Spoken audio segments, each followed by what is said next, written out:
नमस्कार, मैं हूं भाग्यश्री।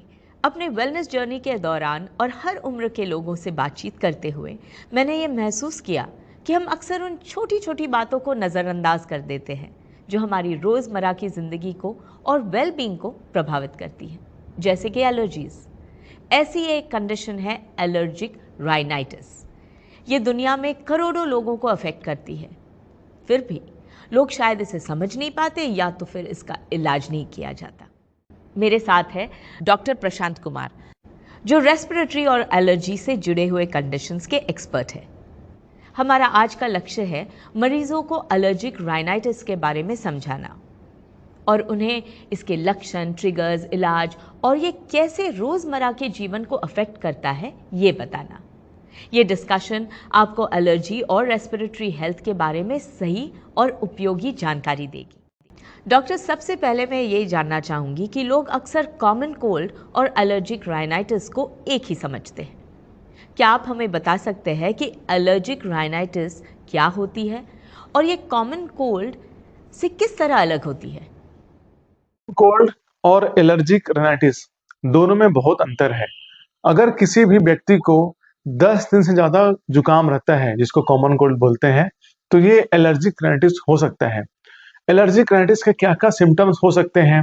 सबसे पहले तो मरीज को काफी छींकें आएंगी। सुबह सुबह ढेर सारी छींकें आती हैं। आंखों में लालपन, आंखों में इचिंग होना, रेडनेस होना, या फिर नाक में पानी आना, नाक में खुजली चलना।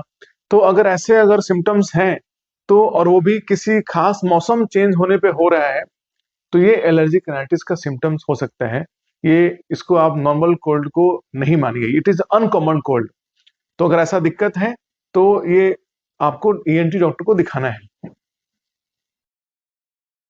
ये जानकारी काफ़ी उपयोगी थी, थैंक यू डॉक्टर। मेरा अगला सवाल है, एलर्जिक राइनाइटिस के कॉमन सिम्टम्स और ट्रिगर्स क्या होते हैं और ये किसी व्यक्ति के रोज़मर्रा की ज़िंदगी को किस तरह प्रभावित कर सकते हैं? इसके सिम्टम्स क्या क्या हो सकते हैं? सबसे पहले पेशेंट को बहुत सारी छींकें आएंगी, सुबह सुबह ढेर सारी छींकें आएंगी, नाक से पानी आता है, आंखों में जलन रहता है, आंखों में रेडनेस होता है, आंखों से पानी आता है। इसके अलावे नाक बंद रहना। और क्या क्या ट्रिगर हो सकता है इसमें? सबसे ट्रिगर इम्पोर्टेंट है कि अगर आपके घर में कोई पेट्स हैं, जैसे डॉग है, कैट है, तो उसके जो डेंडर्स होते हैं, उसमें एलर्जेंस रहते हैं। एलर्जेंस क्या होता है? एलर्जेंस कई प्रकार के एलर्जेंस होते हैं। डस्ट माइट्स होते हैं। नॉर्मल तो हमारे जो इंडोर एलर्जेंस जिसको बोलते हैं, घर में एलर्जन रहते हैं, वो घरों में डस्ट माइट्स रहते हैं मैक्सिमम। उसके अलावा मौसम चेंज होने पे किसी को एलर्जी होती है, उसके ट्रिगर फैक्टर्स होते हैं पॉलेंस, जो हमारे आसपास के वातावरण में एयर पॉलेंस जो रहते हैं, जो जंगली पेड़ पौधे के जो उनके फूल के जो कण निकलते हैं, वो आपके नाक में जाते हैं और उससे एलर्जी पैदा होती है। इसके अलावा आपको कुछ इंसेक्ट्स भी हैं, जैसे कॉकरोच है या हाउस फ्लाई है, मॉस्किटो है, इससे भी एलर्जी होती है। और इसके अलावा फूड एलर्जी भी है, किसी किसी को किसी खास फूड से, किसी को मिल्क से, किसी को बादाम से, ग्राउंडनट से, या किसी को फ्रूट से एलर्जी हो सकता है। Thank you doctor. ये स्पष्ट है कि एलर्जिक राइनाइटिस किसी के रोज़मर्रा के जीवन पर बहुत गहरा असर कर सकता है। अब मैं ये जानना चाहूँगी कि जिन लोगों को ये सिम्टम्स बार बार होते हैं, उनके लिए एलर्जिक राइनाइटिस का ट्रीटमेंट और मैनेजमेंट किस तरीके से किया जा सकता है? जिन लोगों को भी एलर्जिक राइनाइटिस का सिम्टम है, तो उनका कैसे इलाज करना चाहिए? सबसे पहले तो अगर किसी को एलर्जिक राइनाइटिस है, तो उसे ईएनटी, नाक कान गला एलर्जी स्पेशलिस्ट के पास में दिखाना है। हमारे यहाँ पेशेंट आते हैं, सबसे पहले उनका एंडोस्कोपी करते हैं कि कहीं आपका जो एलर्जिक राइनाइटिस है वो एडवांस स्टेज में तो नहीं है, कहीं वो साइनोसाइटिस में तो कन्वर्ट नहीं हो गया है। तो हमें वो सब चीजें देखनी होती हैं। उसके बाद मैं हमारे यहाँ पे एलर्जी की जांच होती है। Allergy testing with skin prick test, ये गोल्ड स्टैंडर्ड टेस्ट है पूरे दुनिया भर में।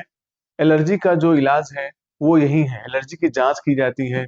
हम लोग आपके स्किन पे एसपीटी करते हैं, बिल्कुल बारीक हल्के से पिन पॉइंट स्किन पे हम लोग प्रिक करते हैं, और हमें थोड़ी ही देर में मालूम चल जाती है कि आपको किस किस वस्तु से, किसी डस्ट से, किसी को पॉलन से एलर्जी है। और इसके बाद हम लोग स्पेसिफिक एलर्जी के एलर्जेंस का इम्यूनोथेरेपी स्टार्ट करते हैं। ये इम्यूनोथेरेपी क्या है? ये इम्यूनोथेरेपी जिस चीज़ से आपको एलर्जी हो रही है, उसी का बहुत ही माइन्यूट क्वांटिटी में एलर्जेंस आपको अपने जीभ के नीचे रखना है और वो सिलसिला हर दिन, हर हफ्ते आपको 1-1 ड्रॉप तक हम लोग इंक्रीज़ करते हैं।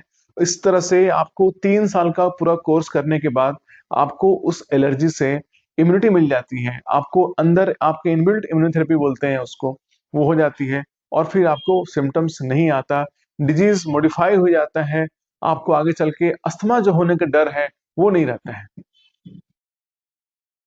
थैंक यू डॉक्टर, ये बहुत सही बात है। और अब मेरा आखिरी सवाल, अगर एलर्जिक राइनाइटिस का इलाज ना किया जाए तो क्या इसके कोई लॉन्ग टर्म कॉम्प्लिकेशंस हो सकते हैं? राइनाइटिस का अगर एलर्जिक राइनाइटिस का इलाज ना किया जाए, तो इसके क्या दुष्परिणाम होंगे? सबसे पहले आपका क्वालिटी ऑफ लाइफ।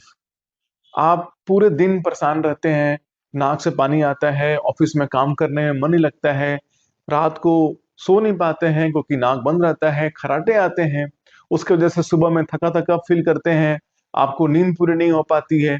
तो ओवरऑल आपका जो क्वालिटी ऑफ लाइफ है, वो आपका अच्छा नहीं रहता। इसके अलावे जो आपके शरीर के अंदर प्रॉब्लम हो सकता है, वो हो सकता है यही एलर्जिक राइनाइटिस धीरे-धीरे आपके साइनसेस में इन्फ्लेमेशन करके साइनोसाइटिस और आपको अस्थमा भी बन सकता है अगर ये लंग्स में चला जाए, क्योंकि कहा जाता है वन एयरवे वन डिजीज। ये ऊपर आपको नोज है, ये फर्स्ट फ्लोर है, ये नीचे जो लंग्स है, ये आपका ग्राउंड फ्लोर है। तो अगर आपका फर्स्ट फ्लोर में प्रॉब्लम रहेगा, छींके आएंगी, जुकाम रहेगा, वो धीरे धीरे आपके ग्राउंड फ्लोर पे भी जाएगा, वो धीरे धीरे आपके लंग्स में भी हाइपर सेंसिटिविटी होगी और इससे आपको फ्यूचर में अस्थमा होने के बहुत खतरा रहता है। तो हमारा सलाह है कि अगर आपको ऐसे सिम्पटम्स हैं, तो आप अपने नज़दीकी ईएनटी डॉक्टर को ज़रूर दिखाइए, ताकि आप आगे होने वाले बीमारियों से बच सकें। क्योंकि आपको पता ही है कि अस्थमा में आपको ज़िंदगी भर इन्हेलर लेना पड़ेगा और वो एक लाइफ थ्रेटनिंग, लाइफ डेंजर का एक कॉम्प्लिकेशन हो सकता है। डॉक्टर, आपके द्वारा दी गई महत्वपूर्ण जानकारी के लिए बहुत बहुत धन्यवाद। मुझे पूरा विश्वास है कि ये डिस्कशन लोगों को एलर्जिक राइनाइटिस के बारे में ज़्यादा समझ और जानकारी देगा। अपनी रेस्पिरेटरी हेल्थ का ख्याल रखें और ज़रूरत हो तो अपने डॉक्टर से सलाह ज़रूर लें। स्वस्थ रहिए और खुलकर सांस लीजिए।